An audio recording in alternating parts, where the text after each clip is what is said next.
Assalamualaikum dan salam sejahtera. Hari ini saya akan buat tutorial mengenai pengisian maklumat Hrmis, iaitu maklumat umum dan tujuan perwujudan jawatan. Okey. Seperti yang kita maklum, perkara pertama yang kita perlu buat adalah kita pergi fungsi dan masuk ke selenggara. Dan selepas masuk ke selenggara, kita akan pergi ke bahagian di mana terdapat maklumat umum dan tujuan perjawatan di sini. Okey.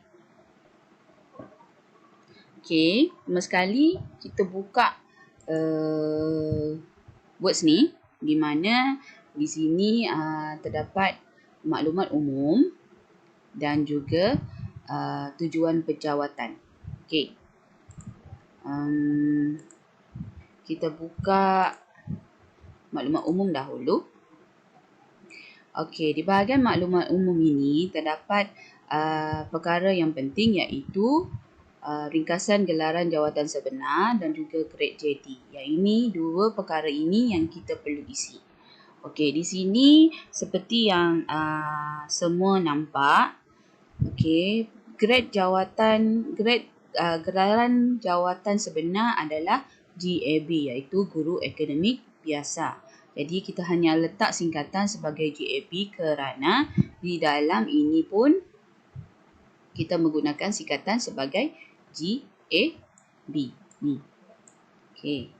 Kalau kamu boleh tengok yang saya highlight ni GAB. Okey. Selepas itu, okey. Selepas kita mengisi ringkasan gelaran jawatan sebenar, kita pula mengisi grade jawatan, iaitu grade jawatan seperti DG44, DG41, DG48. Tetapi di dalam Hrmis kita hanya menggunakan grade jawatan DG41 sahaja. Walaupun grade semasa guru-guru ada yang DG48, ada DG44, ada yang DG52. Tetapi cikgu-cikgu kenalah isi grade perjawatan menggunakan grade perjawatan DG41. Ini kerana sekiranya cikgu berpindah dari sekolah tersebut, grade jawatan itu akan diisi oleh DG41. Okey. Jadi maka senanglah untuk yang mengisi jawatan nanti. Sekiranya masuk ke sekolah tersebut, dia juga akan menggunakan grade jawatan DG41. Okey, seterusnya. Okey, setelah kita isi, kita perlu kemaskini. Di mana kita perlu kemaskini?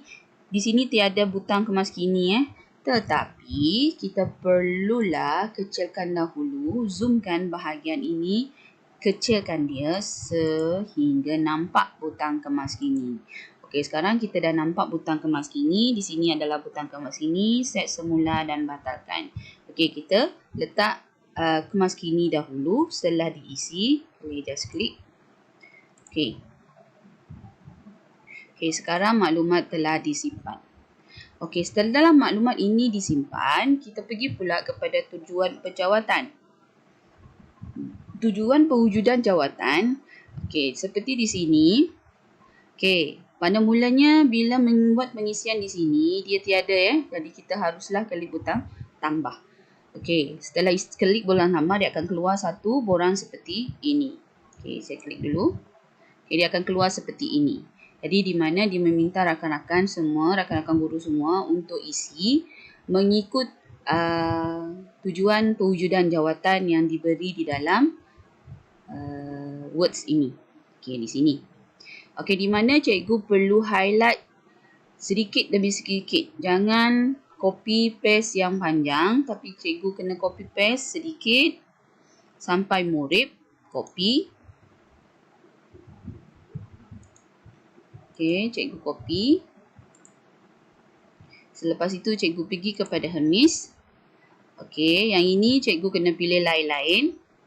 Okey, yang pertama sekali cikgu kena pilih ini sebagai lain-lain. Kemudian cikgu kena paste bahagian ini. Okey. Bahagian yang saya highlight ni, cikgu kena paste seperti yang cikgu copy tadi. Cikgu just paste. Okey, klik paste.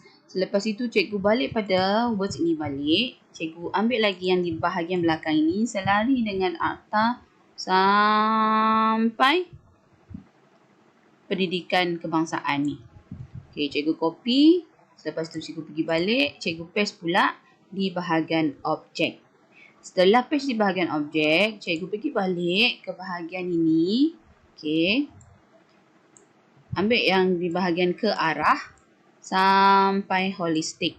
Jadi, cikgu copy dan juga cikgu paste ke bahagian hasil ini. Jadi, setelah cikgu buat seperti ini, cikgu simpan. Okey, cikgu just simpan. Okey, setelah simpan, berjaya disimpan, maka wujudnya tujuan perwujudan jawatan untuk cikgu-cikgu. Okey, itu saja tutorial saya pada hari ini untuk mengisi maklumat umum dan tujuan perjawatan. Okey, seterusnya nanti untuk tutorial yang seterusnya saya akan tunjukkan bagaimana untuk mengisi accountability dan dimensi. Okey, itu saja. Sekian, terima kasih. Jangan lupa komen, like, share dan subscribe untuk channel Cikgu Dayangku Siti.